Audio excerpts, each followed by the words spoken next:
All right, well, why don't we get started? Heidi's really the captain of the ship, but I'm gonna launch it. So thank you everyone for being with us today. This is the GMA funder community. I'm Susan Barry. I'm CEO of GMA. I joined GMA last February, and this is my first. Hi, Sunny. I see you're here. Thank you. This is my first experience with the funder community. This year, we're focusing on young adults. It's called the 1725 Fund. And this is actually our 5th year of pooled giving and learning experiences. We started this community because we saw so much potential in bringing funders together to discuss their mutual interest and to learn and give together. We're glad to get to know you a bit better as we learn about guaranteed income or direct cash. Maybe we'll have some comments about what we should be calling this, because it's what's the appropriate language, and how this innovative approach might help support young adults so that they can live to their full potential. Now, as I mentioned, this is my first year with the funder community, but it's GMA's 5th year. We've done work, our funders have done work with tackling issues like childhood trauma, the opioid crisis, environmental justice, and behavioral health as it relates to the COVID pandemic. That really came up in the context of the COVID pandemic. This year, we chose to focus on young people ages 17 to 25 who need support in reaching self-sufficiency. We're eager to hear about how guaranteed income could be used as a lever to support young people in our communities. As I mentioned, this is our first meeting. I want to give kudos to our GMA team, Heidi Heinlein, Phil Hall, Judy Sneath, and Anna Doggett for curating this series. And I want to give a quick nod and shout out to Alex McRae at Philanthropy Mass, a friend of ours and a partner with us for the last 5 years. They're our fiscal partner for this project. Before I said hello to all of you, but before we get started, what I'd love to do is just this is a chance for you to unmute. The rest of the time, stay muted unless you have a question, but I'm going to do a quick call out, just have you introduce yourself and what organization you represent. I won't be asking our speakers at this time. So I'm going to start with you, Vinny. Oh, quick. All right. Lavinia Chase, I'm with Shraft. All right. Anna, you're with GMA. Heidi, GMA. Phil, GMA. Kate? Hi, Kate Harrigan from the Boston Foundation, and 2 donors who I work with who are actually not able to attend today. Bill and Mary Jo Hannigan are participating in this. So really happy to be here. So fantastic. Thank you. Mindy? Hi, Mindy Bacco. I'm from the Fuller Foundation, which has both Boston and New Hampshire, Massachusetts and New Hampshire affiliation. Thank you. Kathy? Kathy Rogers. I'm with the McDonald Family Foundation. I sit in Massachusetts, but a lot of the family sits in St. Louis, Missouri. So we have kind of a split. All right. Judy, do you want to say hi? Hi, everyone. Judy Sneath. I'm the Director of Communications at GMA. All right. Victoria? Hi, Victoria Pruden with the Lynch Foundation. Thank you for being here. Alex, do you want to tell us anything else about yourself? Nope, just happy to be here. Alex McRae, Interim Co-Executive Director of Philanthropy Massachusetts. Thank you. Susan? Hi, I'm Susan Clare. I have a DAF at Fidelity Charitable, and I've been focusing through GMA on youth at risk. Thank you. Oh, Joni, how are you? I'm very well. Thank you for having me. Thank you. Joni Jackstimer from Mabel Louise Riley and other places. Thank you. Hi, Peter. Good to see you. Thanks. You can see me now. Can you hear me? Yes. Yes. Oh, that's good. Both things working. Peter Langley from the Fuller Foundation in New Hampshire. Interested in this topic as it's kind of done some other stuff with it before, so interested in how it plays out. All right. There's a few people we can't see on the screen, but please feel free to speak up. Nancy? Hi, Nancy Saunders. My camera doesn't like me today and I'm looking pretty good, so Too bad. kind of a bummer, but I'm with the Riley Foundation in the role of administrative director. I work with All Joni. right.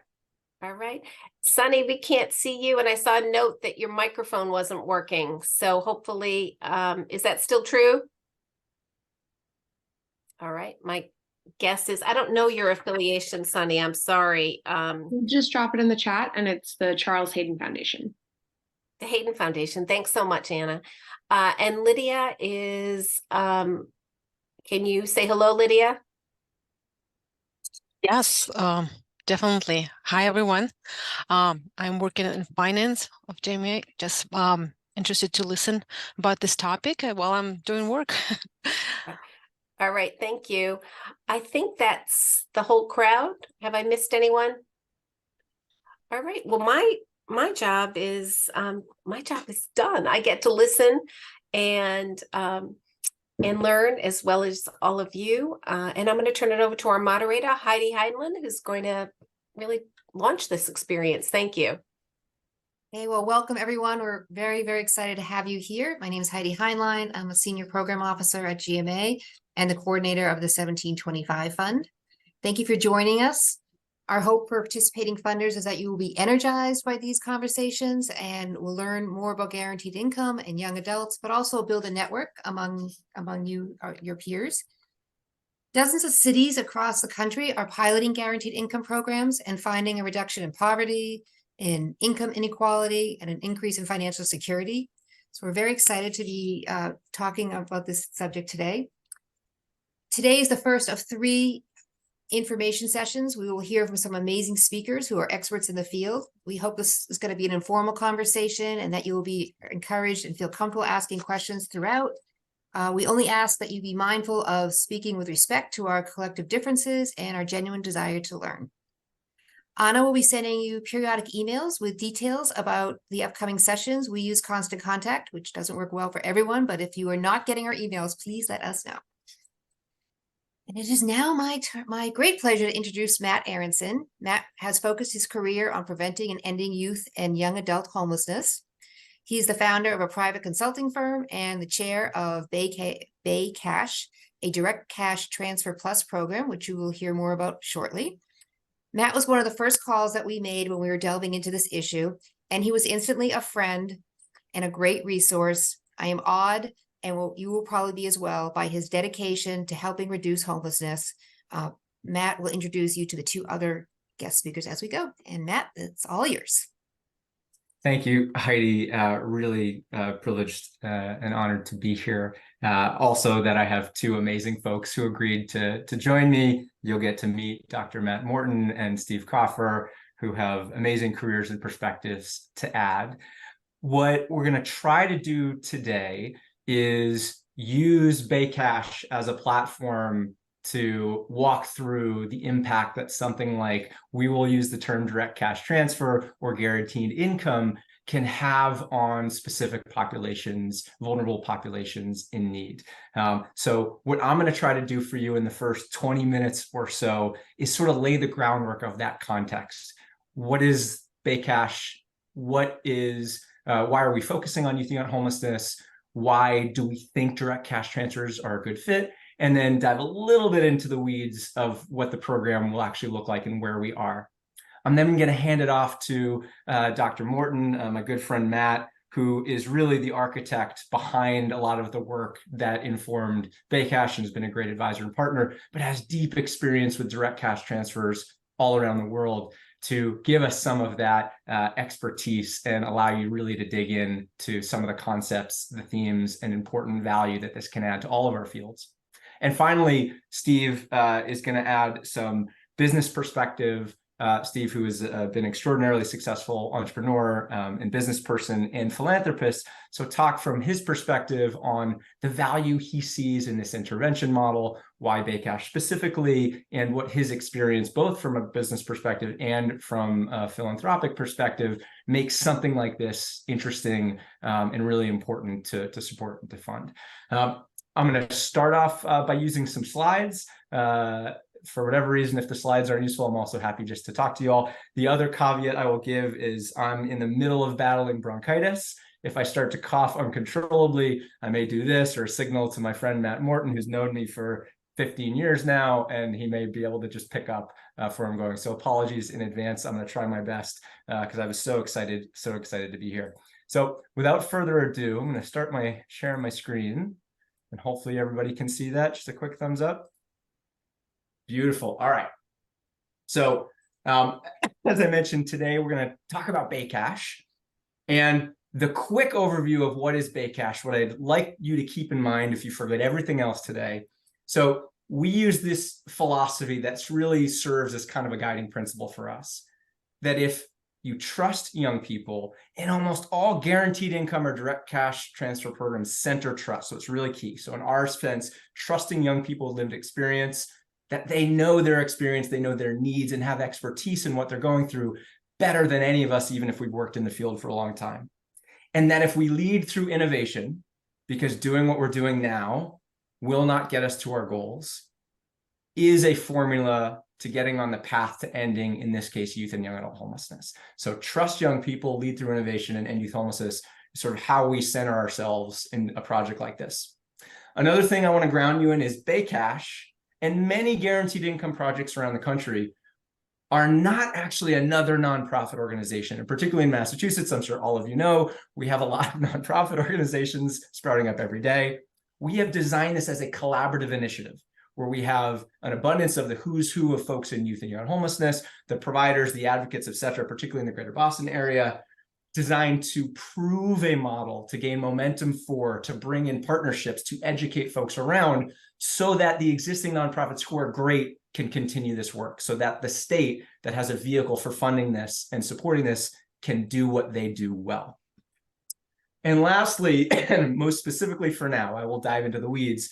What it actually is a direct cash transfer plus model, and we'll explain what that is. The plus is essentially voluntary supportive services, plus a rigorous evaluation. We'll talk about why I think that's really important as you consider funding guaranteed income pilots and programs. Making sure that evaluation is center will lead to our final goal, which is statewide implementation by regional partners funded through the Commonwealth. Again, not creating another nonprofit to do another, have another set of infrastructure, but using the current infrastructure. So Baycash is a direct cash transfer plus model, plus a rigorous evaluation to get to that statewide implementation. So I want to talk a little bit. This is going to be a very quick Youth Homelessness 101. I can talk for hours about this. So if you have follow-up questions, if you want to do calls on this to dive into the numbers, please let me know. I'm very passionate about this. Would love to make time for you. But at a very high level, there are a lot of young people experiencing homelessness every single year. So based on some research that Dr. Matt helped lead, we estimated in a paper released in 2018 that about 4.2 million young people experience some form of homelessness every year. It translates to about 1 in 10 18 to 24-year-olds and about 1 in 30 13 to 17-year-olds. So you can imagine in a state like Massachusetts, that's tens of thousands of young people experience some form of homelessness every year. We know that homelessness is a key battleground for racial inequity, homophobia, and transphobia. So many more young people who identify as Black, who are LGBT or queer young people, will experience homelessness in our communities than their percent of the population would suggest. So it's around 50% of the young people experiencing homelessness in greater Boston identify as Black. About 30 or so percent identify as members of the queer community. And it's not just their prevalence, the number of young people, they report that their experiences are different, that they feel uncomfortable approaching certain traditional spaces because they're confronting racism, they're confronting homophobia, they're confronting transphobia.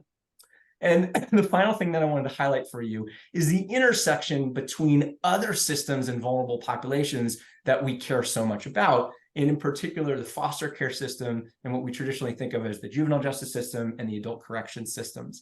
And many of our partners in Baycash, for example, are not youth and young adult homelessness partners, but they're actually partners who focus on foster care because they understand that so many of their young people, once they leave the foster care system, are entering homelessness within 1 to 3 years, about 40% of them in the Boston area. So there's a huge overlap. If you care about those populations, there is a very direct correlation or coincidence of those different experiences. So there's a lot more to the why youth homelessness. Those are 3 things that I would pull out.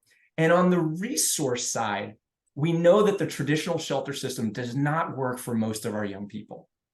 We know that those experiences are often scary. Young people are avoiding those experiences. For certain young people, they're even riskier, particularly those who are members of the queer community.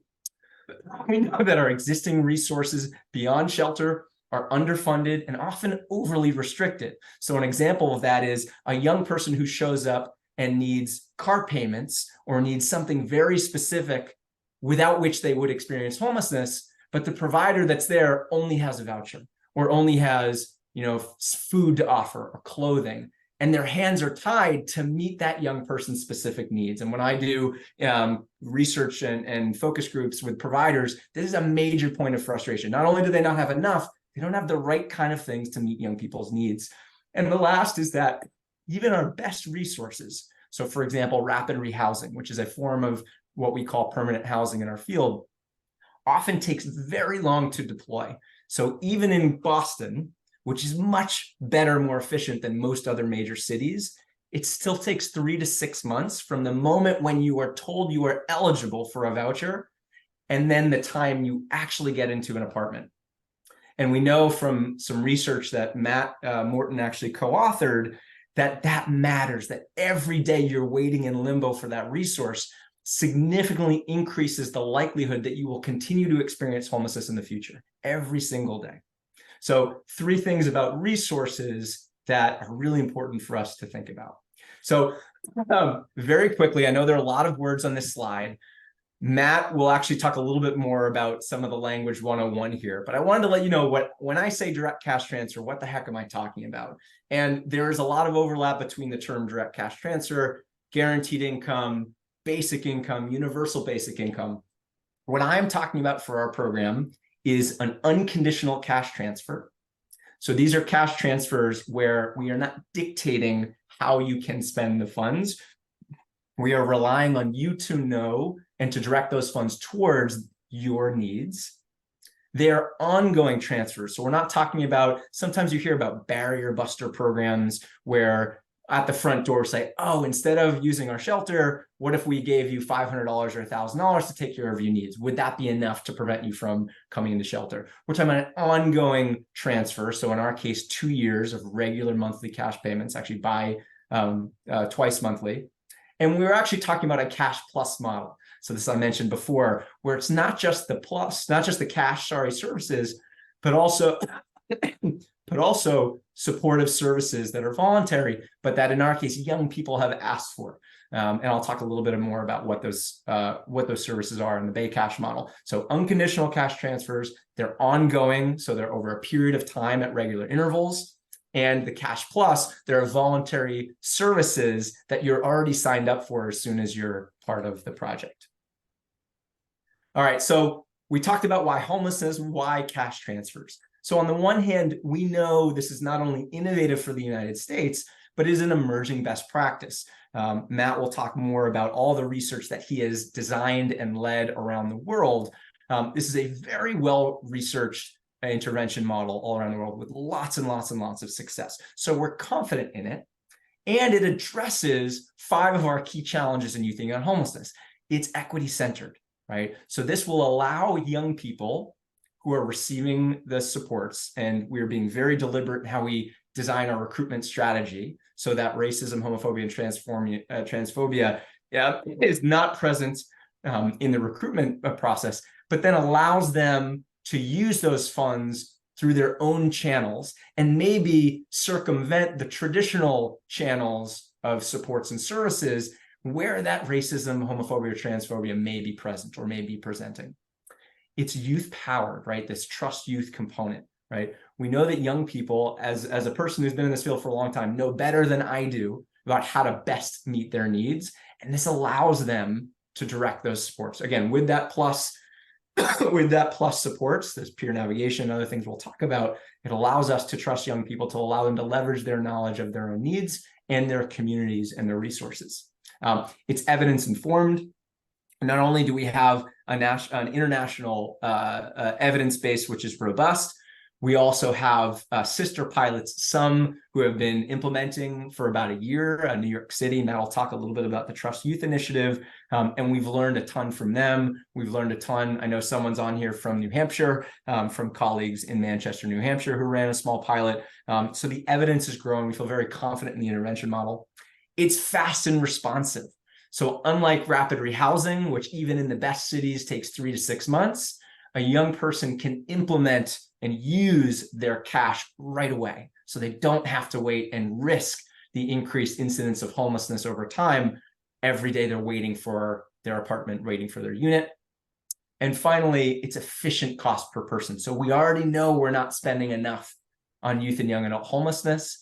This allows us to much more efficiently meet their needs, because by definition, giving cash and how young people are leveraging their resources is more efficient in a whole number of ways than standing up an intervention model, a fully staffed intervention model with all its restrictions, et cetera. So we think this is uniquely designed well for youth and young adult homelessness. And lastly, why this model here in the greater Boston area and why now? So our goal, as I mentioned before, is Commonwealth-wide. And we're working in collaboration with folks around the country. So we do have national ambitions, but Baycash's immediate goal is for the Commonwealth. And in greater Boston, we already know there are some advantages to starting here. The first is that it is in Boston's plan to prevent and end youth and young homelessness. There is already an action step that city leadership and nonprofit partners agreed to in 2018, 2019. So that gives some validity. We know there's growing regional momentum for cash transfers. So many of you may be familiar with Chelsea Eats, the 2 Cambridge Rise programs. I'm a Cambridge resident and very proud of those. We know in Manchester, New Hampshire, there was a small pilot. There are some small pilots in the city of Boston. So there's growing momentum that we want to capture. We know there's an opportunity for Boston to be a leader. So I mentioned the Trust Youth Initiative in New York. That's about half powered and ongoing. We have another sister city that just started in San Francisco, and another that is in about the place that we are in Minneapolis. We have an opportunity to join a small national cohort, really leading the country in proving that this model works for youth and young adults experiencing homelessness.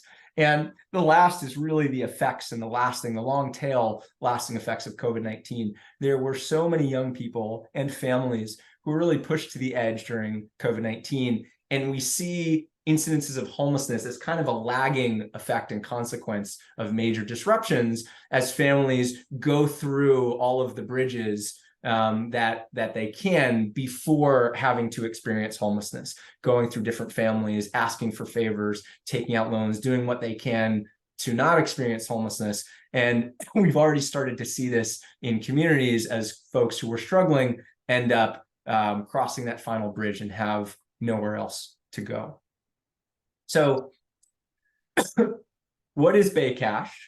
This is kind of a general overview of the phases, how we thought about structuring, implementing a cash transfer program for young people. The first is we wanted to be really thoughtful about this. This program model, despite the momentum, despite national efforts like Mayors for Guaranteed Income, is still new. And a lot of that newness means that folks have a lot of questions.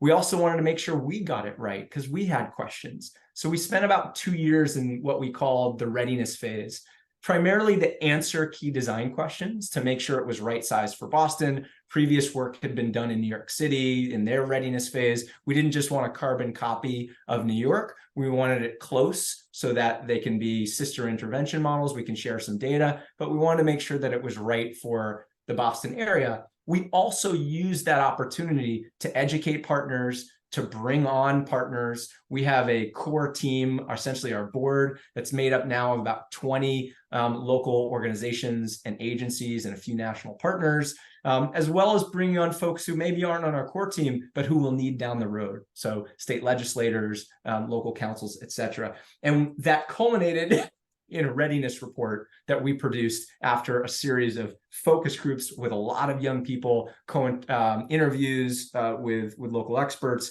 and a lot of co-interpretation with those folks after we produced preliminary results from those efforts.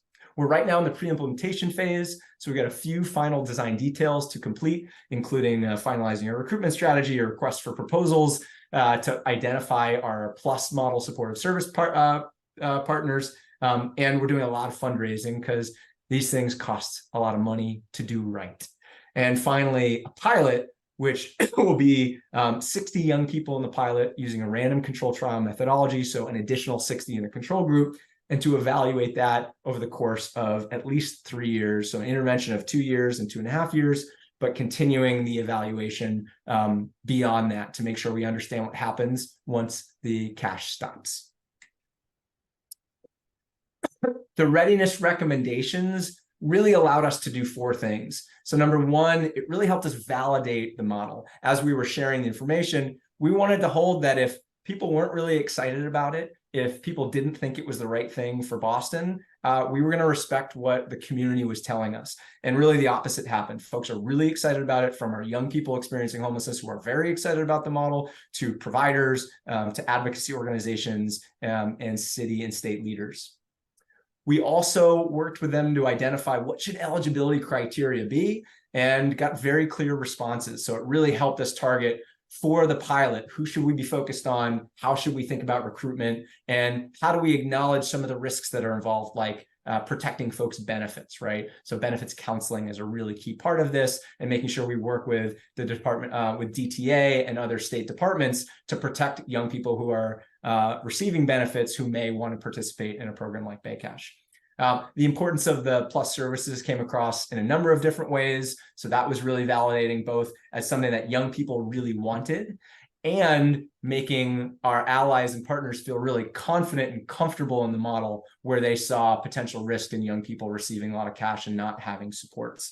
And finally, that having a thoughtful, coordinated, and responsive evaluation design was critical, both in reassuring folks in the same way as the plus services, but making sure that we produced evidence that could help us advance the model, that we could work towards statewide implementation, and not just a one-off pilot that makes us feel good and then it goes away after a few years when people forget about COVID.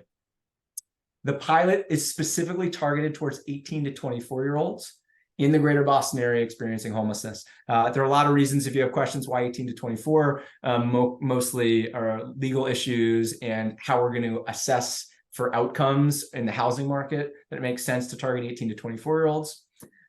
There will be, as I mentioned, 120 young adults in our randomized control trial, 60 who are receiving the cash and the services, 60 who will only be participating in surveys. And that's 2 years of about $1,200 a month. It's actually paid twice a month, so $600 and $600. 2.5 years of the supportive services. One of the outcomes of our readiness phase from providers and young people were that the services continue after the cash is gone to help support in that transition period. A one-time payment of $3,000. Young people often confront debts, significant costs related to medical expenses, as well as housing costs like first and last month's rent or other associated costs. And the plus services, specifically, the ask was for navigation. So having a person who's available all the time for you to interact with and to sit with you and to support you as you apply for things, as you look for housing, et cetera. Financial coaching, really critical, that young people ask for, and benefits counseling, so that they can manage and understand how it will or won't affect their benefits with participation in a program like this. Primary outcomes, Matt is going to talk a lot about the why around how you focus on outcomes for direct cash transfers in general. For Baycash, we are laser focused on housing outcomes.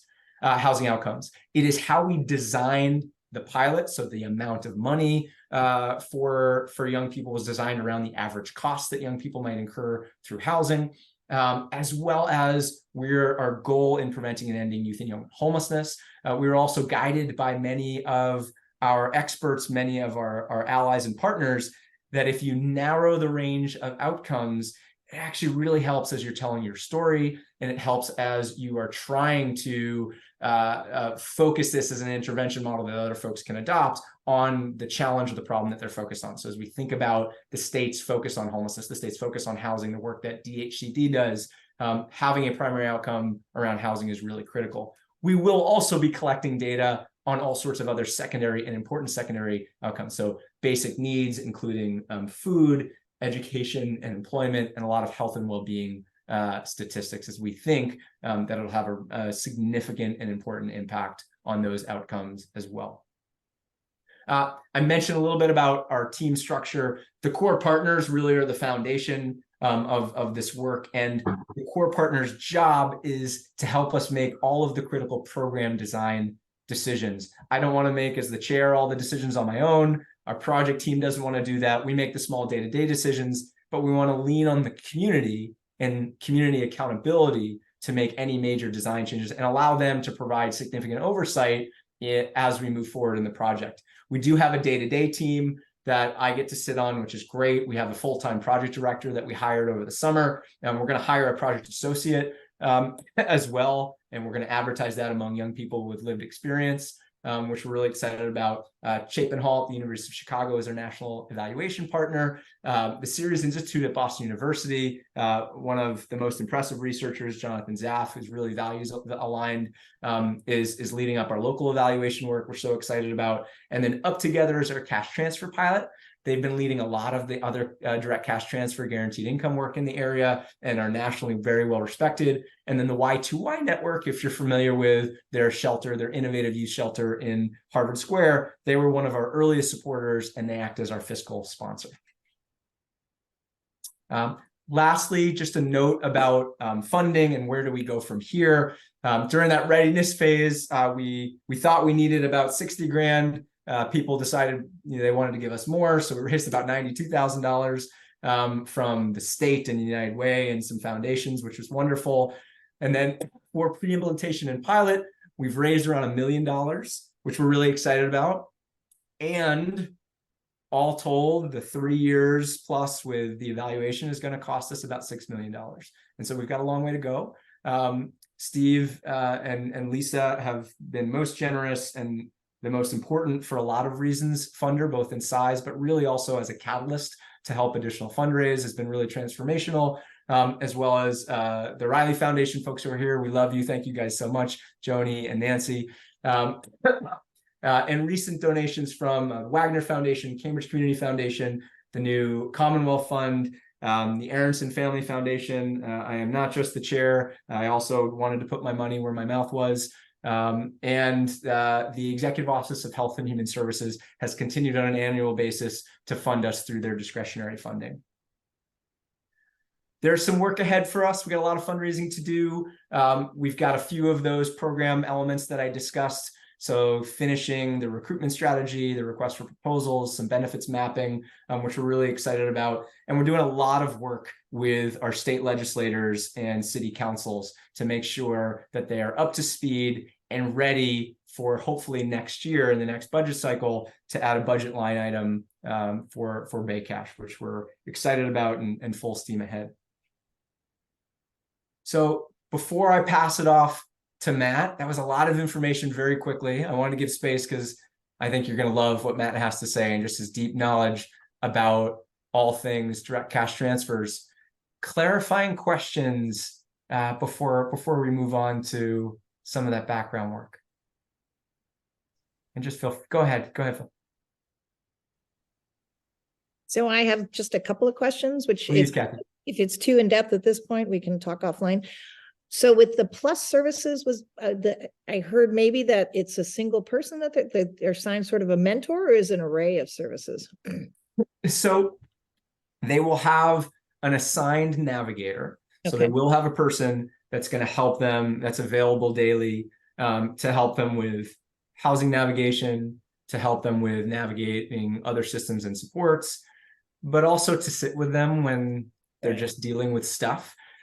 We're working with a group from the Annie E. Casey Foundation for the financial coaching. They have a wonderful, very evidence-based, very well-respected financial coaching model.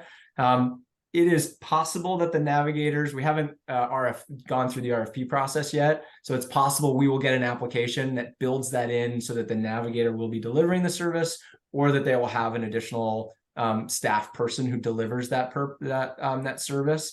But we plan on including in the RFP a requirement for using the Annie E. Casey model, and then the benefits counseling will likely be separate. And so that, and Matt can talk a little bit in practice how it's worked in some of the other communities if he has time. But the benefits, part of the benefits counseling happens at intake, happens early in the process, so that before you are saying yes to participation, you have an opportunity to sit and thoughtfully consider what the consequences may or may not be related to participating in a program like this. Luckily, just in case anybody has questions about this, DTA has worked through this with the other guaranteed income pilots in Massachusetts and have a very generous relative to other states policy in pre-qualifying pilots. So we've already submitted documentation to exempt our participants from a number of essentially the benefits, the income limits for benefits programs. So we're actually in a really good place in Massachusetts. Thanks. Maybe a little too detailed also, but what makes you confident that the 60-60, that's a big enough pool so that you don't end up with, I don't know, a kind of some bias in in terms of the conditions of the people and so forth?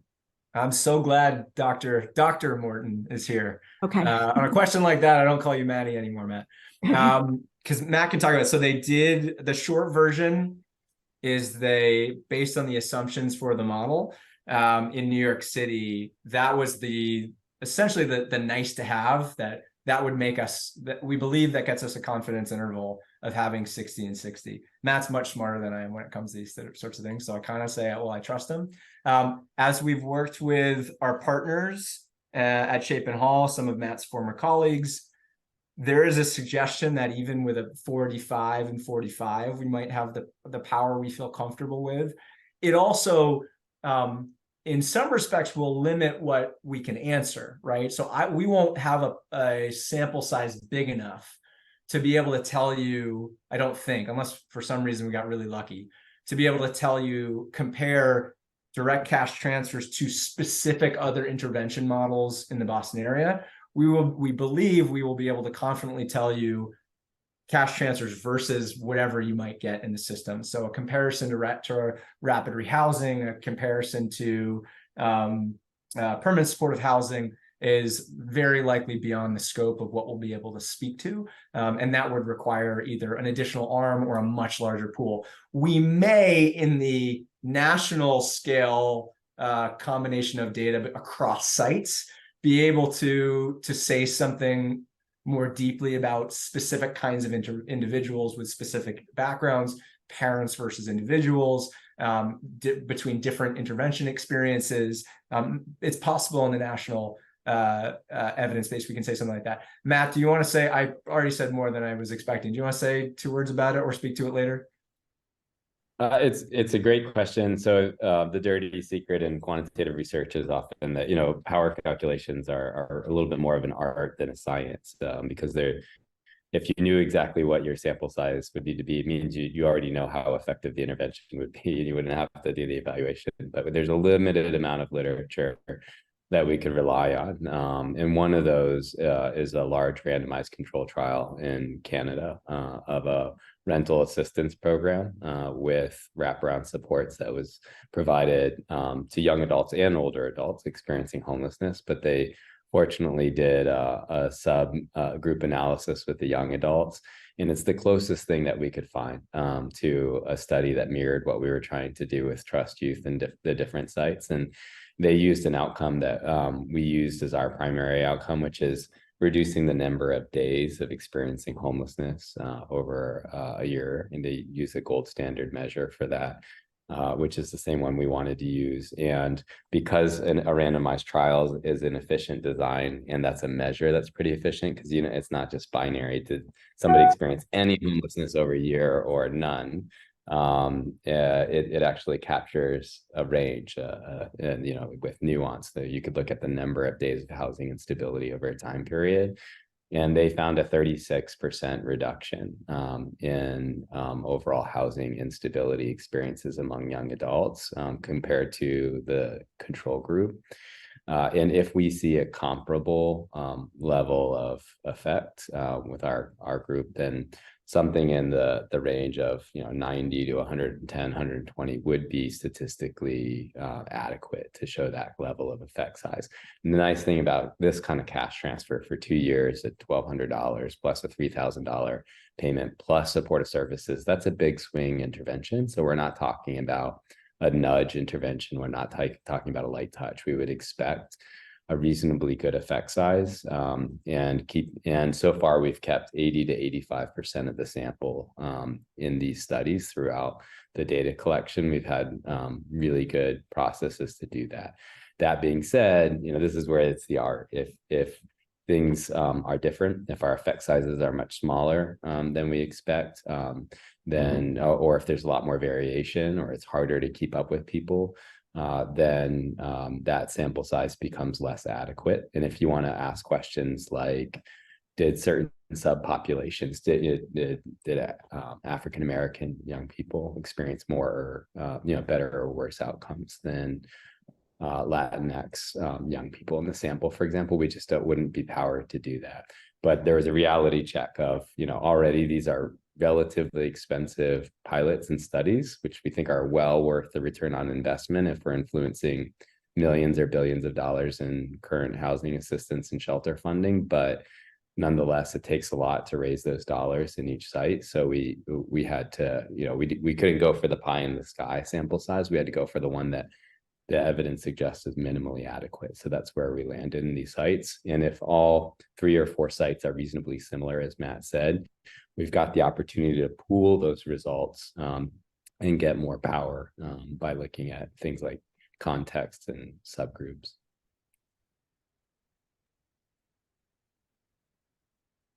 All right, thanks for that question, Susan. Anybody else before we pass it off? All right, well, I'm very excited for Matt to take us a little bit deeper into this work. And as I mentioned, Matt and I have been talking about this for, I've lost count now, maybe 15 years or so, but has tremendous experience in this field. I mentioned designing and leading a number of these interventions internationally with his work with the World Bank. Matt also has tremendous experience and expertise in youth and young homelessness. We met in the federal government, where Matt was a counterpart over at the Department of Health and Human Services when I worked for HUD, and Matt was leading some of the national work on creating frameworks to prevent and end youth and young homelessness. Matt worked at Chapin Hall for a number of years, where he was our primary partner on BayCash, led one of the most significant research and evaluation projects in homelessness for the last 20 years, the Voices of Youth Count. Has been a very special partner, is dedicated to this work, has an infinite sum of knowledge that he can share with us, and so excited for him to walk through a little bit of that knowledge today. Maddie? Great, thanks, buddy. Yeah, this work would not be where it is today nationally and in the greater Boston and Massachusetts area if it weren't for Matt Ahrens. And so just grateful for your leadership and how you've teed all this up. It's really been amazing and thoughtful and great to walk this journey with you.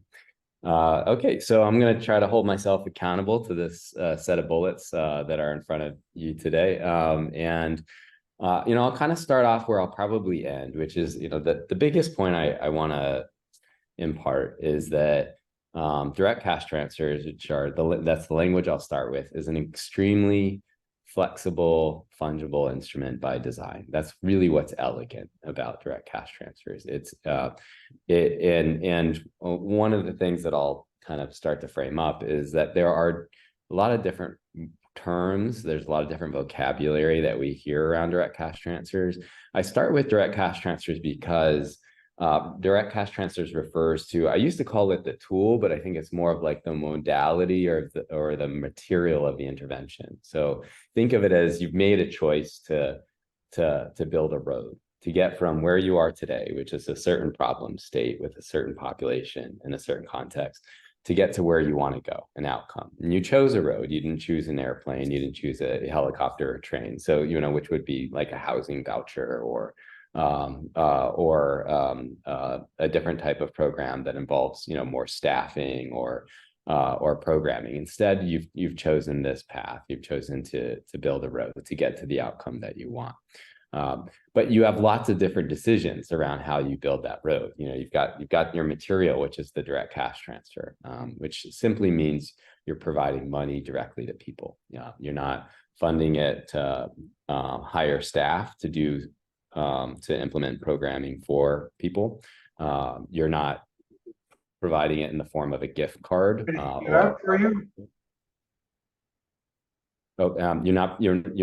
You're providing that money through a payment, whether it's a direct deposit, a check, cash, credit, debit card. You're providing money directly to individuals or families.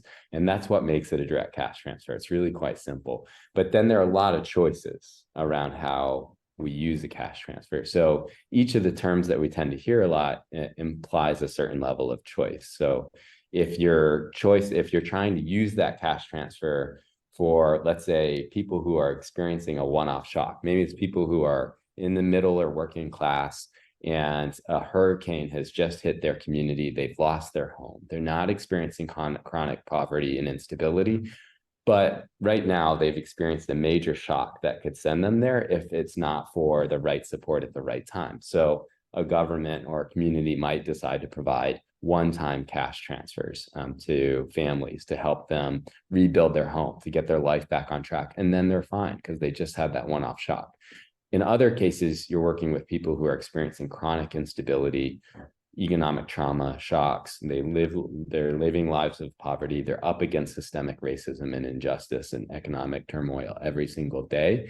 A one-off payment is not enough to achieve that outcome. So how long we build that road, how wide we build it, these are all decisions that we have to make, and what we attach to that road, what we attach to that material, are decisions that we make related to the population that we're supporting, the context, and the outcome that we want to achieve. And that's the elegant thing about direct cash transfers. So thinking about the other terms that we hear around, if you think about, for example, guaranteed income, universal basic income, each of these are expressions of how you want to build that road and what you're building it for. Whether we realize it or not, we're making a statement about what we're using a direct cash transfer for, the raw material for. So if it's guaranteed income, that implies it's guaranteed. That means it's a regular, unconditional payment that's going to continue to be made. That means it's not a one-time direct cash transfer, it's renewing. If it's universal, that means it's not to a targeted population, it means it's to everybody in a community or everybody in a particular jurisdiction or in a population. If it's a basic income, that supplies, think basic needs. It implies that you've costed the amount of your cash transfer to help families or households or individuals meet a certain level of their basic needs. Usually that's defined around $1,000 for the federal poverty line, which is arguably insufficient, but that's sort of the general logic. If it's $500, a lot of times people still call that a basic income, but technically it's more of a partial basic income. It means it's not actually enough to help people meet their full basic needs. So all of these terms are really expressions of how we've designed and used the cash transfer to get to a certain outcome. But often, like any term, these terms can be misused. So sometimes people are saying a guaranteed income when they mean a one-time payment to help somebody, get through an eviction crisis, for example. So I'm just arming you with some of the language of kind of where this comes from. More recently, we're hearing HUD talk about direct rental assistance. So that's a direct cash transfer as well. But that's specifically not a guaranteed income. HUD will say that's not what they do. That's not their role. Their role is to help people find housing. But you could pay money to a landlord to help people get housing, or you could pay money to a tenant. And this isn't something that's new. The U.S. military does this through a federal or through a housing and living allowance every single day. They don't provide money to the landlords. They actually They look at the cost of the local rental market, and they provide a direct cash transfer to the military family. It goes directly to their account. Technically, they could buy 100 Nikes with it if they wanted to, but it's designed for their housing outcome. So this is, again, not new. It's just a direct cash transfer. It's a different way of thinking about it. And that's more akin to how we thought about direct cash transfers for Trust Youth Initiative. We make decisions around, sometimes you'll hear conditional cash transfers versus unconditional. In some targeted circumstances, conditional cash transfers might make sense. So when I worked with the World Bank in Afghanistan, there was a significant cultural challenge to families sending their girls to schools. So we thought of conditional, or the World Bank in partnership with the Ministry of Education in Afghanistan thought cash transfers, in this case, the main purpose wasn't to take people out of poverty in an immediate sense. There were other cash transfer interventions for that. What they wanted to provide was an incentive against cultural norms to encourage girls' school attendance. So it was a cash transfer that was conditioned, or they would provide top-up amounts based on girls attending schools. But again, the outcome was about improving girls' human capital formation. It wasn't, in that case, primarily about lifting that family immediately out of poverty. Then they would have designed it differently, probably as an unconditional cash transfer. And then we've seen some studies around the concept of labeled cash transfers, which means there's not a hard condition. You don't lose the cash transfer, you don't get more or less, but it's described in a certain way. It's kind of like a nudge approach. There's Esther Duflo, a Nobel Prize winning economist, that led a study in Malawi where she did a randomized control trial with families. And it was a 3-arm study where she compared unconditional cash transfers, just money to families over a period of time. And she compared that to conditional cash transfers, where families only got money if kids attended school regularly. And then she compared that to a labeled cash transfer, meaning technically people would still get the money no matter what, but they described it as supporting kids' education. And they found that the labeled cash transfer had just as much of effect on kids' education as the conditional cash transfer. So sometimes just thinking carefully about psychology and social behavior can be really helpful in informing design. We can be really creative with how we use that asphalt, how we pave that road to get to the outcomes that we're trying to get to. And then there are decisions around cash only and cash plus, and Matt's done a really nice job of kind of elevating that. A lot of the cash transfers globally 15, 20 years ago really started as unconditional or conditional cash transfers that were kind of money only. And increasingly in the global South, like in Chile and Brazil, and now more and more in South Asia, we're seeing cash transfers used as a safety net, as a platform. And it almost builds a registry, a social registry of people who need basic need support, but they're not facing only one constraint to exiting long-term poverty and getting onto pathways to thriving. Often there are other constraints as well. So we'll see cash transfers combined with thoughtful other interventions, usually informed by people with lived experience. And that might be home visiting for young children. It might be financial coaching to help people move from receiving income to moving into wealth building and tackling intergenerational poverty. So there are different ways to think about that. But if you look at the international language, I think in the US, we're far more behind, we're much newer to this conversation. But UNICEF, for example, uses the cash plus language, which is what we started to adopt in the US around these youth interventions. So on the next point, I'm going to kind of speak to the global evidence base. So what do we know? What don't we know? You know, in the United States, we're sort of asking a lot of questions now that have been answered for a longer period of time. We're asking, is cash good or bad? Do people misuse it? Does it lead to a withdrawal of the labor force? And overall, these questions have been substantially answered, but you know, it makes sense to ask them in different contexts and populations, but we're not starting from scratch. There have been over 165 and counting rigorous impact evaluations of different forms of direct cash transfers in low and middle income countries. And there's a growing body of very rigorous studies here in the United States, and they're showing some very consistent results. So this is I would argue, probably the most researched, the most evidence-based form of intervention outside of the medical sciences that we have today. So it's not a radical intervention. It's not one that we lack data for. Most of the studies now in other contexts are really about how do we design it best to get to the best outcomes. It's not, is cash good or bad? We're generally past that. And we've seen pretty consistently positive effects on reducing poverty, especially child and family poverty. And then that can have long-term effects because poverty imposes certain developmental constraints on children and young people. So even though the poverty effect, the income effect might be a short term, the long-term effect on children and young people as they're going through key developmental stages can be really important.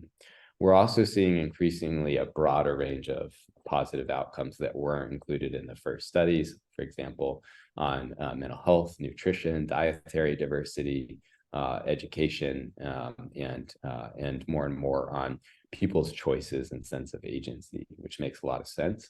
The other cool thing about cash transfers and what we're seeing from the evidence base is because it's such a flexible, fungible intervention, it tends to have what we call positive spillover effects, or what economists will sometimes describe as positive externalities, to use a very technical term. So if for example, you're simply providing somebody with shelter, you might provide somebody with housing relief while they're in shelter. If you provide somebody with a cash transfer, there's the chance for that cash to influence a much wider range of outcomes within the individual. For example, it could improve their mental health.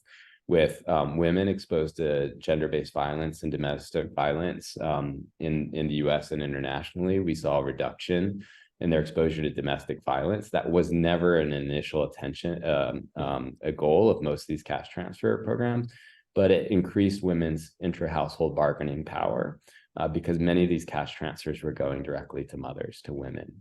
And that ended up having spillover effects on their empowerment in households. We've seen positive effects on education and health because families are using that money to invest in the well-being of their children, which all of us care about. You'd see lower stress, you'd see differentiations in time use. And so because young people were using their time differently, they were also able to access more opportunities and resources. And then you would start to see when cash transfers are offered at enough scale, you see spillover effects on others in their community. The first ever large randomized control trial of a cash transfer to poor, low-income rural families in Mexico was about 20 years ago. It was led by Harvard. And 20 years later, when they followed up in those communities on outcomes, families that lived in the same communities, the same impoverished rural communities that did not receive cash transfers, had about half of the poverty reduction impact of those that receive cash transfers directly. The people in community, they share, they resource, they're contributing to economy. With young people, one of our hopes is that young people receiving cash for their housing meant that they could be contributing more to stay with grandma, and that improves grandma's situation and circumstances with paying for the utility bills, bringing more food in.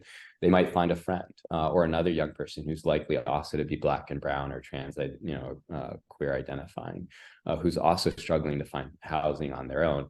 Now they've got somebody who they can link up with. Even if they don't have a cash transfer, they might be able to use the little bit of income that they have to now get into a shared housing with somebody who has a cash transfer. So it just makes more options available. And because that cash can move in a lot of directions, you can have those positive spillover effects. And then we've seen over and over again, not just in individual studies, but in meta-analyses and reviews of studies, that people are not, when they receive cash, they are not using cash towards drug and alcohol abuse. They're not withdrawing from the labor market. If anything, and if that happens, it's because they're starting to invest less in survival employment, like that job at Subway, and more in their education and career pathways for long-term development. And then finally, we're seeing evidence that cash can help counter racial injustices. And one example of that with young people is that Merrill Lynch had done a study a few years ago, and they found that and this was not the intention of their study to serve cash transfers for young people. They were really just educating their audience, and they found that families give their young adult children about $500 billion a year in this country. So cash transfers are already happening. This is not new. We just tend to provide it informally and through family systems.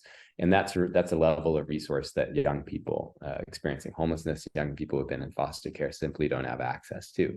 So direct cash transfers are an opportunity, a programmatic opportunity to correct for some of that injustice in unequal access to resources that young people have in their transitions to adulthood.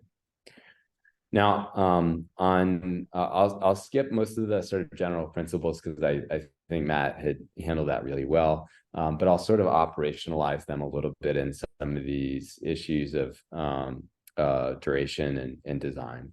So each question, so each time you design a new direct cash transfer program, whether it's a one-off payment of $500 or 3 years of payments of $1,500 a month, whether you're attaching supportive services or not, these questions have to be tied to the outcome that we want to achieve. They have to be tied to the population that we're working with and the context that we're operating in. So, if I want to help young people afford housing in one rental market, say in Miami, that's very different than if I'm trying to help them afford housing in rural Montana, right? So, I mean, we have to think about these circumstances and the supportive services around them.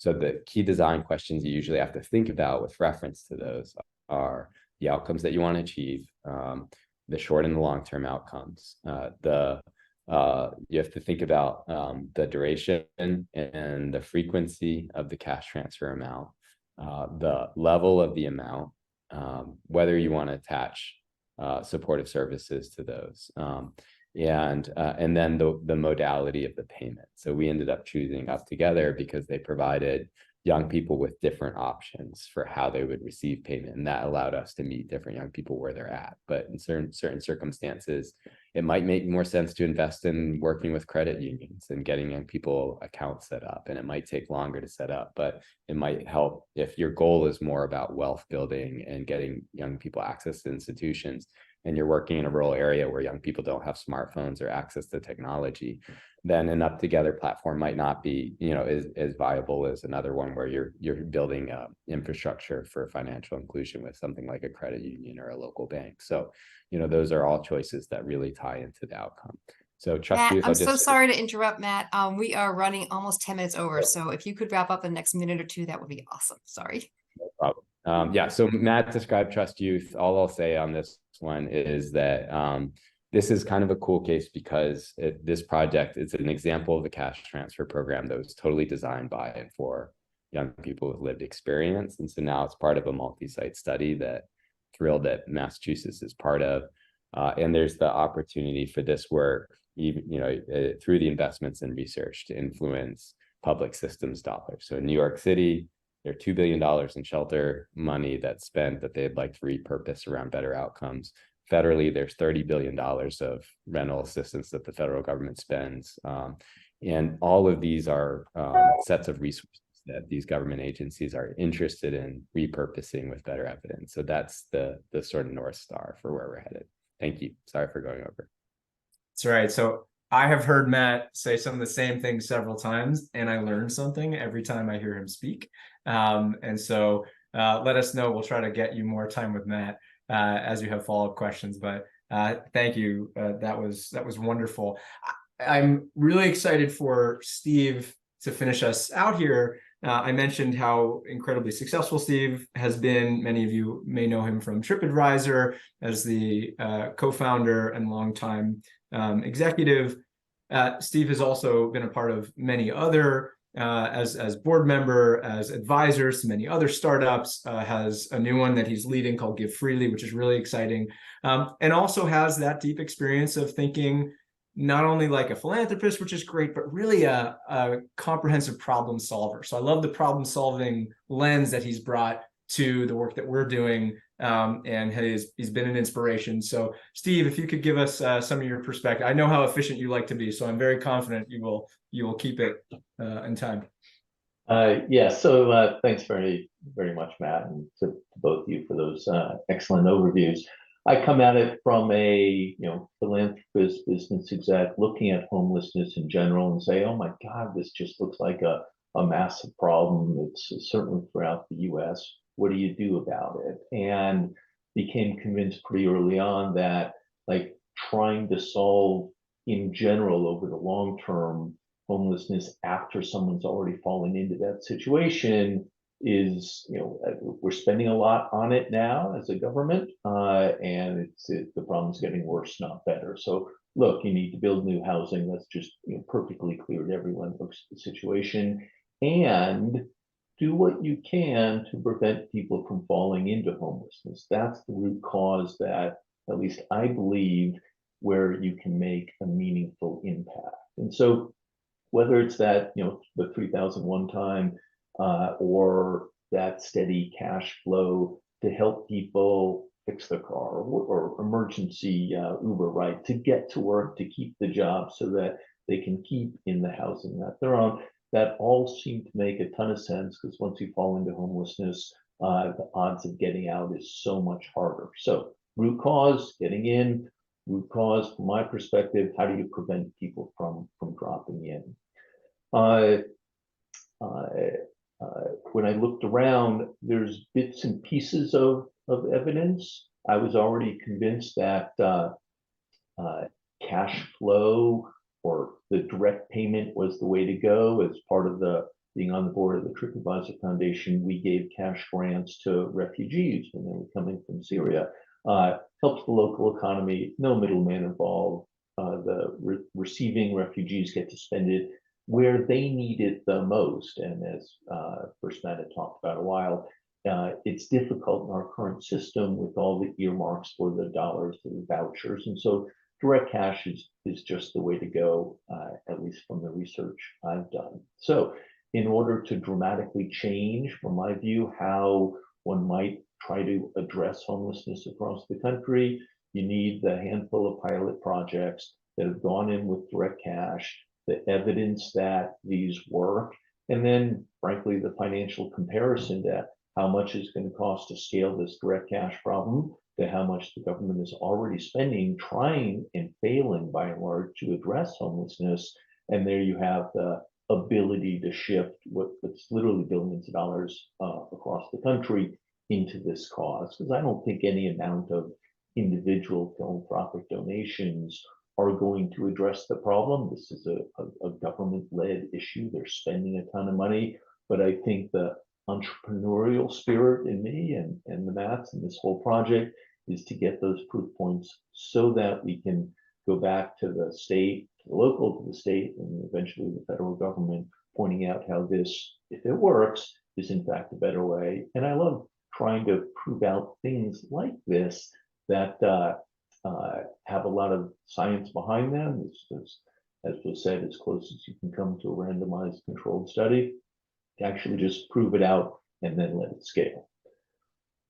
With that, taking a breath, I'll give us all some time back. And when I looked around, I saw like this was a great project in my backyard, well thought out. I carefully read through the report that Baycash had delivered that talked about all the things I do in business. It's like the focus group. It's understanding how you go into an issue with a set of principles and how it modified. And I heard the pitch before, and I saw what the feedback, and I saw how the team adapted to that feedback. And those are the kind of startup business principles that, to me, point to a well-run project. And then we'll do it. And obviously, we're chasing a thesis that says it's going to work, and we'll have the data to find out. With that, back to you, Matt or Heidi.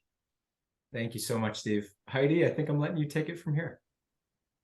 We really wanted to open up to questions, and we, as I'm sure you're all feeling, have some incredible speakers with incredible knowledge. So this is a good opportunity. If you have any questions for them, this is the time. I can start off with one that was asked in the chat earlier. And I think Matt Aronson touched on it, but I think others could maybe elaborate more, that the concern of if you're giving people extra money, are they going to be phased out of some of the benefits that they're currently getting? And I think, anyway, any one of you want to talk about that? I can start, and then Maddie, you may be helpful. You're talking specifically about affecting their current social benefits that they're receiving. Yeah, I mean, the initial thought is, we don't want to force young people to make that difficult choice between a consistent state or federal or potentially local benefit and participating in Bay Cash. So from an ethical perspective, because that's a really hard choice to make when confronted with, the potential of money that you've never even thought of on the spot and having to make that kind of decision. So we thought about it in a few different ways. Again, Matt will fill in a lot of these blanks. On the one hand, what work can we do to preempt some of those decisions? So that meant, in the context of New York, one of their wins was they actually got some state legislation passed to essentially exempt pilot programs designed in the way theirs were from impacting any income ceilings. That meant Matt and several of his colleagues working at the national level with describing the cash as a gift, right? Thinking about with the tax code, how does it affect the implications for young people.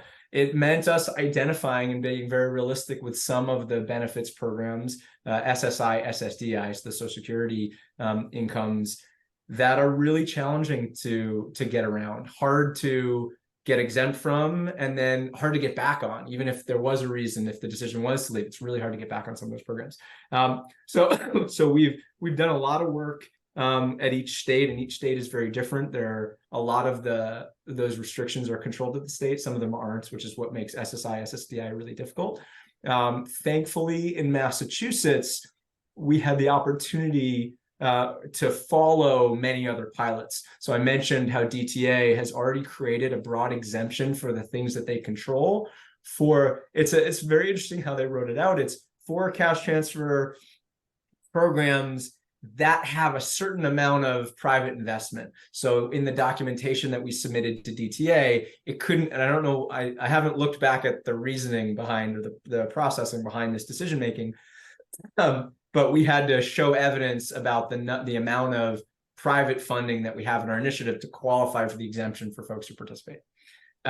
So we've gone through some of this process, and we are, one of Matt's former colleagues at Chapin Hall is producing a benefits map for us. She's been doing that for each of the states that are participating with Chapin Hall. That will better help us address some of the outlier benefits programs that folks are participating in. The other thing I'll say, and Matt can speak more to this too, is unfortunately, the level of participation in benefits programs from young people experiencing homelessness is far below eligibility. So if you took at the number of young people who qualify for across the board of these programs, the number that are actually participating is far lower. So the immediate impact for participation, it's actually a smaller percentage than you otherwise might expect. It still doesn't mean that we want, in the navigation perspective and the benefits counseling, to help them actually successfully apply for and get those benefits. But all things that I know the team is working with that we've thought about in Boston. Matt, let me stop talking and actually give you the floor. Yeah, it's I think it's also well said. It's complicated. Just remember why is it this way? And our social policies are not designed to provide a coherent, consistent safety net that helps people exit homelessness. They're not designed to allow for interventions that help people exit homelessness and poverty. So they make it hard.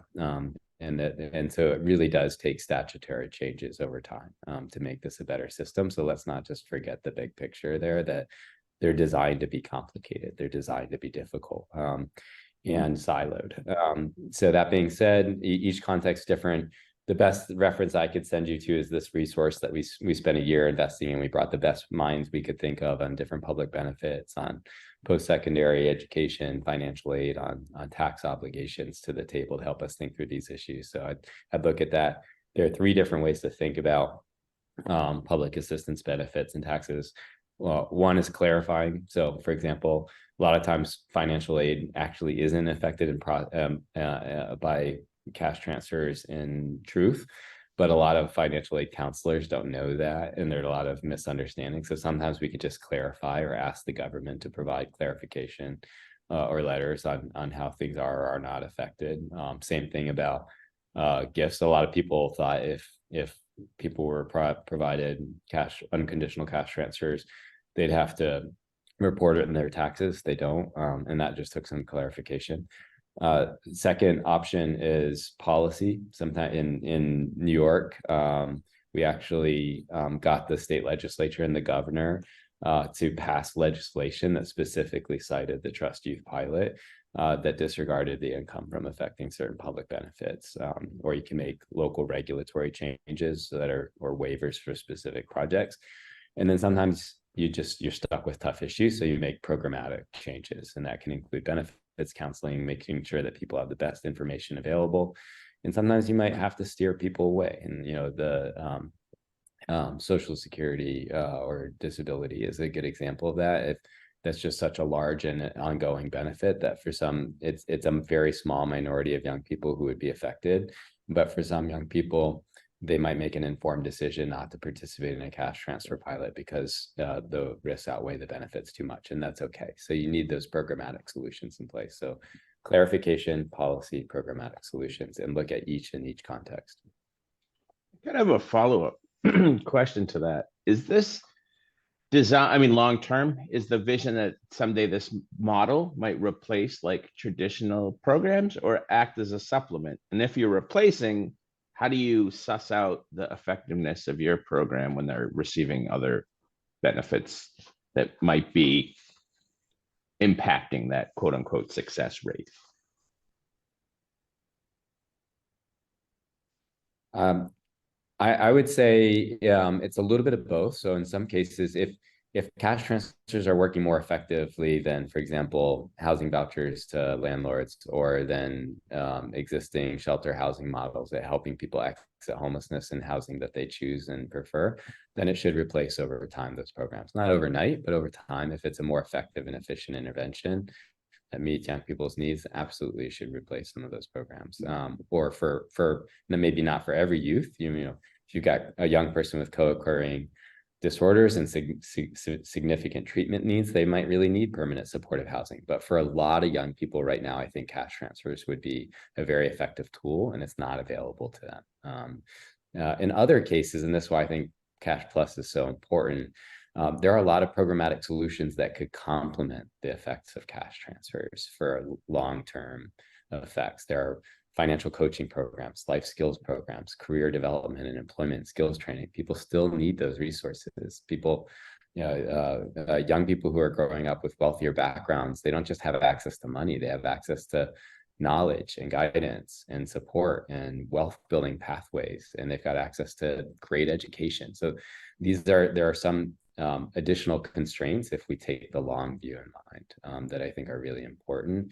And so in many cases, I think cash can be a flexible platform that helps people stabilize and meet their immediate needs and empowerment, and then could be linked to other resources and services in the community that could maximize outcomes.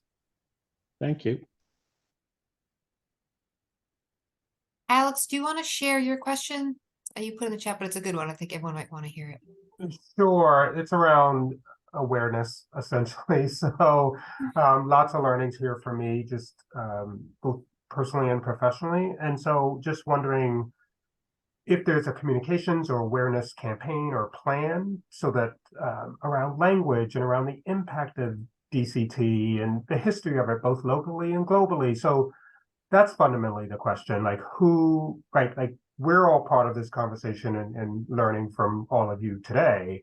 Broader than that, much broader than that.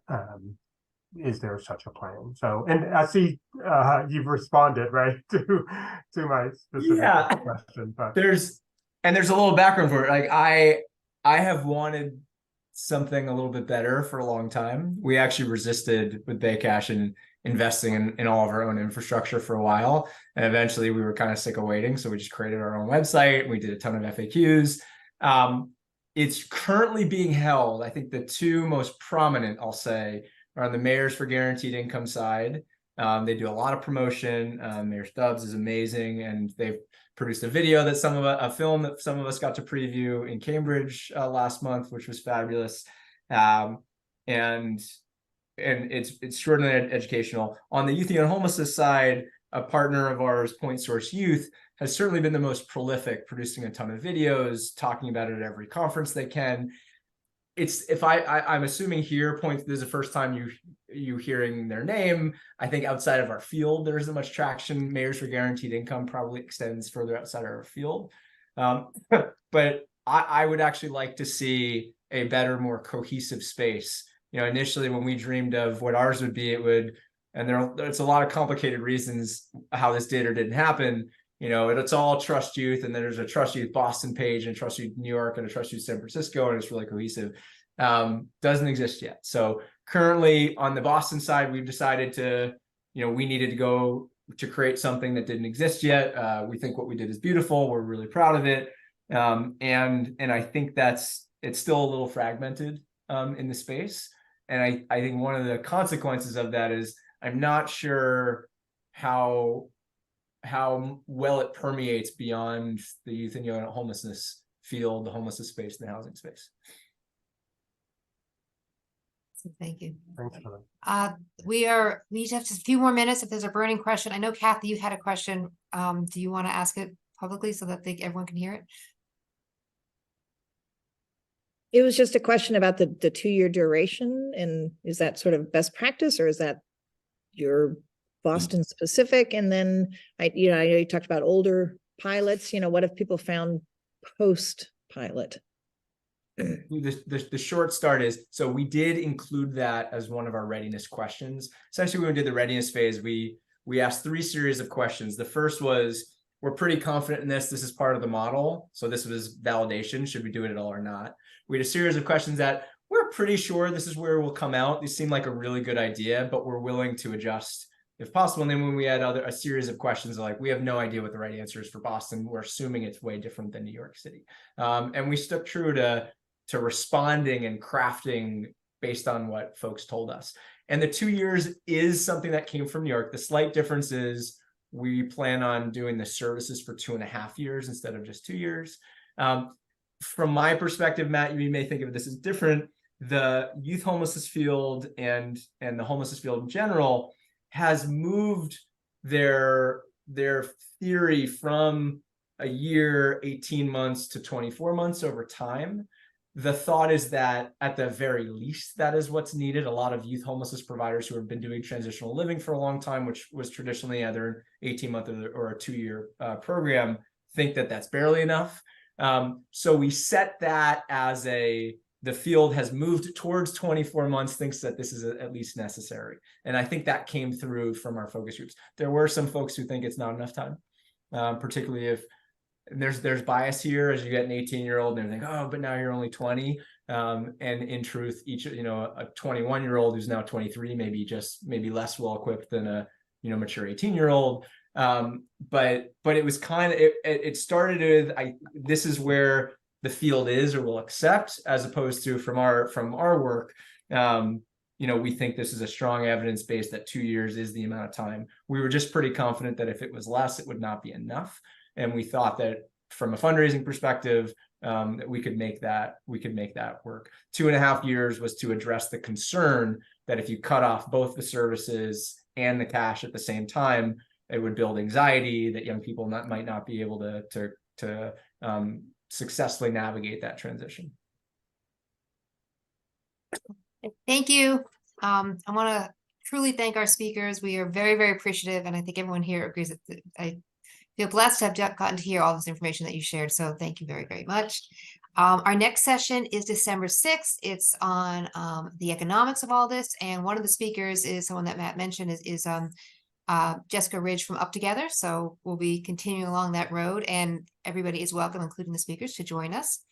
And now we are going to spend the last 5 minutes with just the funders to start talking about kind of what this is going to look like and maybe deciding how you want to give the money. So again, thank you so much to the speakers. And if the funders would just hang on for a few more minutes, appreciate it. Or potential funders, anyone who wants to potentially fund, stick on.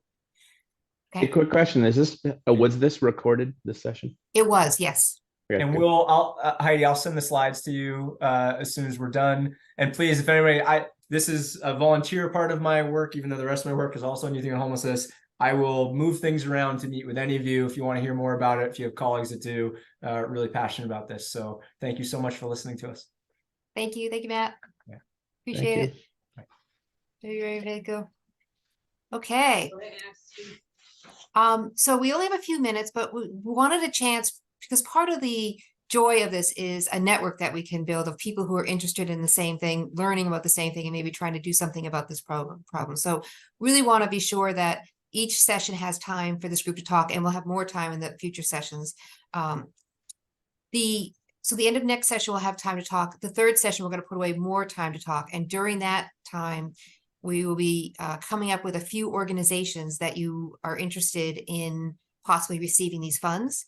And then the fourth session, the idea is that we will invite up to 4 organizations to speak for 10 or 15 minutes about how they will be able to use the funds. They will then leave, and the group as a collective will decide where you want the funds to go. So it truly is going to be up to you as to how you want this funding to go. Just wanted to give you a general idea. We have raised $205,000, which is great, and there are a few more funders out there who said that they might be joining, so that might go up in the next bit of time.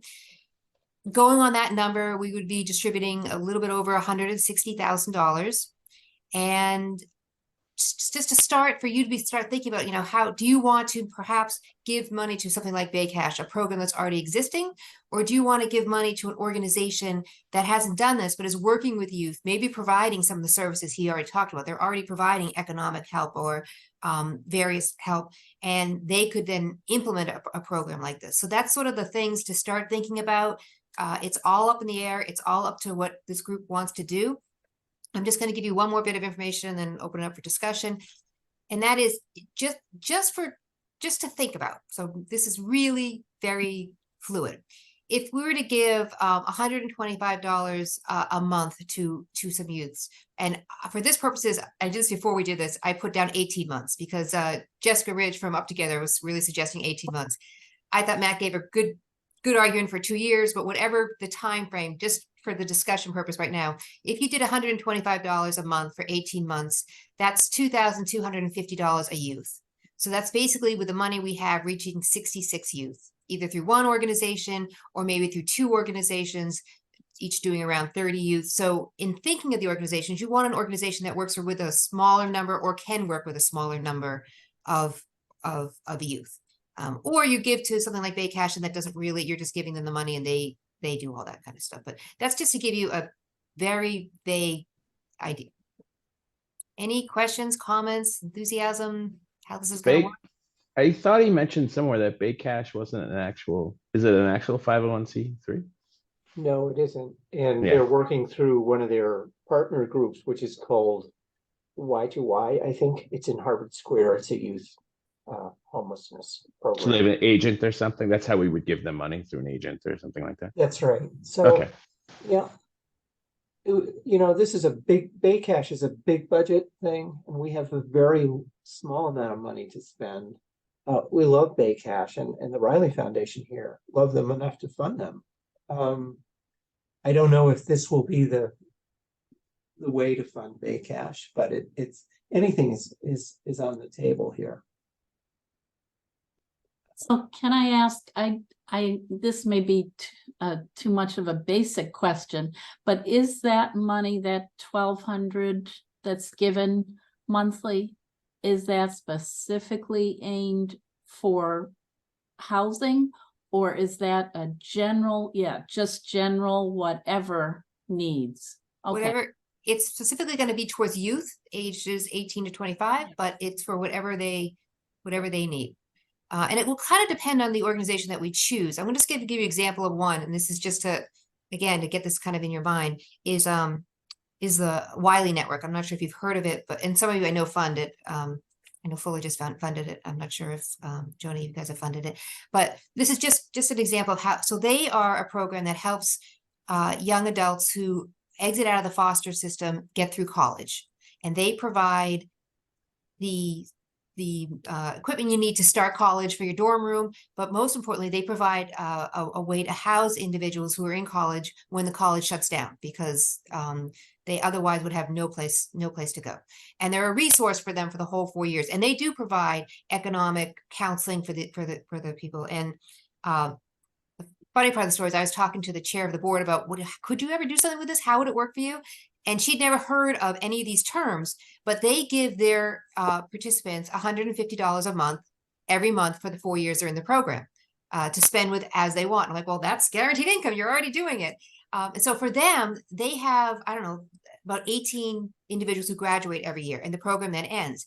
And they would be able to, if they were one of the grantees, and this is just a concept, they would be able to extend it to the people who graduate for another 18 months with some money to help them get it going forward. Because I don't know about you, but my kids graduating were nowhere near ready to just be on their own. So there's a lot of other programs that we've been thinking about, and we can talk about some of those, but that's just a single stop is one that we've talked about at Bunker Hill Community College. They're already working with the youth. So lots of options, but just to begin thinking about organizations. That was too long of an answer. Anyone else question? Oh, that was a good answer. Thank you. All right, well, we are good on time. So I know that Matthew Aronson is going to send us slides, so I can forward those to everyone. And if you have, you received something already that talks about what the different speakers are, but if there's things you want us to be focusing on or whatever, let us know, because this is for you. So we want it to be what you want. Yeah, and if you have great ideas of grantees, I mean, just there's not a bad idea at this stage. We'll consider anything, and then we can talk it through. Thank you guys for putting this together. It's speaking as a trustee of Riley. It's such a privilege to sit at the table and to have the opportunity to learn about and discuss and invest in these kinds of initiatives. So thank you guys and all of our fellow funders. It's such a privilege to work with all of you. Thank you. Thank you. We'll see you December 6th. Thank you. Bye-bye. So long. Thank you. Thanks.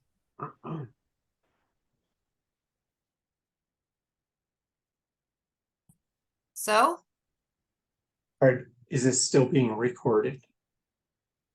oh, maybe. Let's see if we can stop. You know what? Why don't we sign off, I think. We'll sign off and Yeah. why don't we do a quick, do you have time for a quick debrief? I'll send a quick link out to everyone to join for a quick debrief, or no? Sounds good. Okay. Yep.